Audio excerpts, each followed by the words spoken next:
C'est l'heure de notre grand format et cette semaine, on vous fait découvrir la pelote à main nue, descendante du jeu de paume. Les pratiquants s'appellent les manistes et l'un des meilleurs, le meilleur d'entre eux est français. Il s'appelle Baptiste Ducassou. Il incarne ce mélange de tradition et de sport de très haut niveau. Direction le magnifique Pays Basque avec ce sujet signé Benoît Durand, Julien Delage, Cyril Théophilos et Stéphane Malin.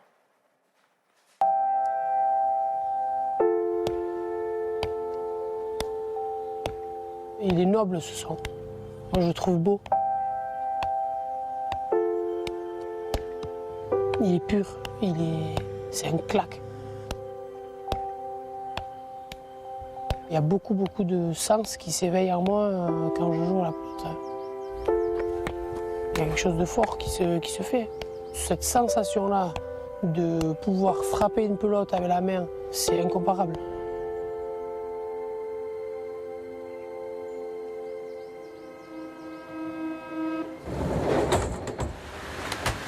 Fin septembre, Baptiste Ducassou est loin de chez lui, à Paris.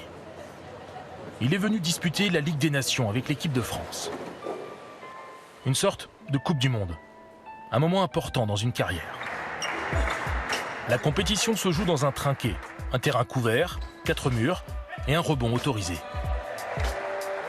Baptiste est considéré comme le meilleur joueur du monde. Et il va le prouver. Il gagne d'abord en 1 contre 1. En but et une.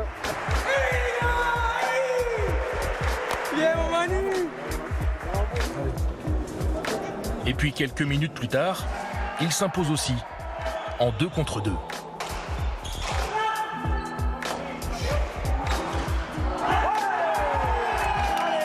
Deux titres en 3 heures.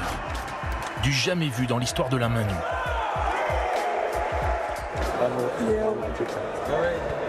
T'es le roi du pétrole, t'es le roi du pétrole. Tu mérites tout. Tu mérites là où tu es. En tant que tu le sais, je suis fier de toi, fier pour toi.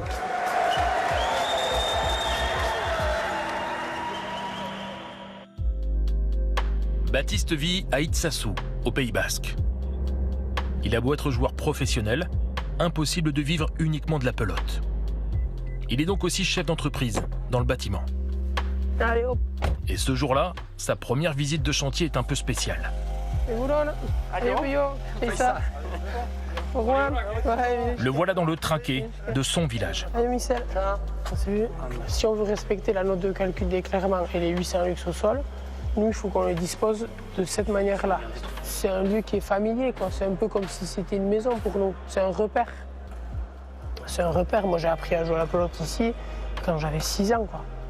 Et c'est un chantier qui importe beaucoup aux villageois, quoi. Quand on a 2 métiers, les journées défilent. Bonjour. Désolé pour le retard, ça va? Tout ce qui va sortir là, il va le sortir comme ça. Pam, là et toi?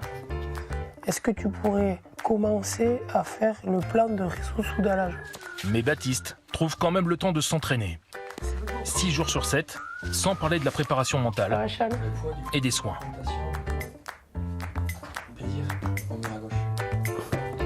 Quand tu as des passes sportives qui sont difficiles, quelque part d'avoir une activité en dehors qui est prenante, ça te permet aussi de penser à autre chose, de relativiser, de ne pas te dire bon voilà j'ai perdu à la pelote, c'est bon, c'est pas grave quoi.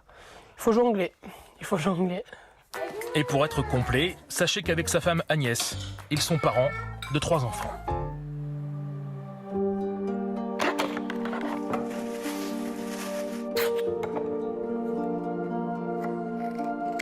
C'est un moment pour lui. Une routine, les jours de partie. Il faut préparer les protections. Baptiste les fait souvent seul, chez lui. Ce sont des pansements, avec des tacos, des lamelles de caoutchouc. 1 heure de préparation à chaque fois. C'est quasiment à ce moment-là que notre main se transforme en l'instrument. C'est toujours un compromis à trouver entre la protection de la main face à l'impact. Donc plus on met de l'épaisseur, moins on ressent l'impact dans la paume, mais on perd beaucoup en dextérité. Et c'est un peu le moment où on bascule dans la partie là. Cela se passe à Villefranche, près de Bayonne. C'est un tournoi 2 contre 2. Après ses victoires à Paris, Baptiste est très attendu ici. Il y a un avant et un arrière dans chaque équipe et une pelote qui dépasse parfois les 100 km/h.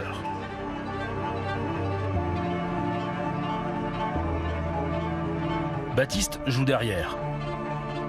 Et avec Vincent, son coéquipier sur ce tournoi, il remporte cette demi-finale. Une victoire de plus pour celui qui a déjà tout gagné dans sa carrière.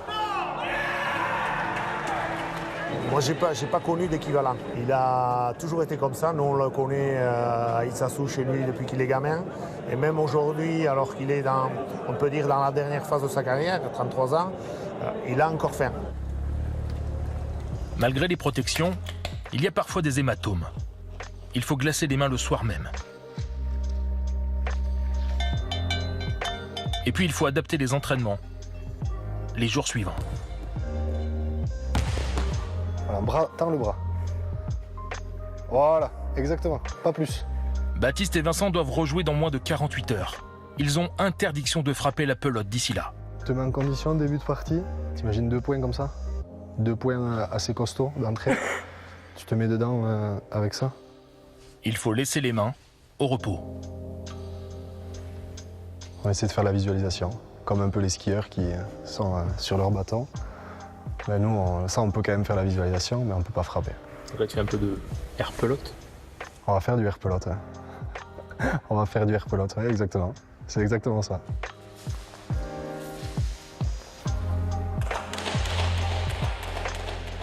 Comment nous prendre pour des fous?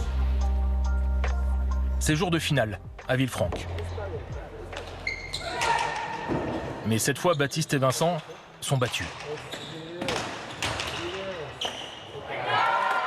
Le tournoi se termine au son de l'Aïda Pilotaria, un chant basque.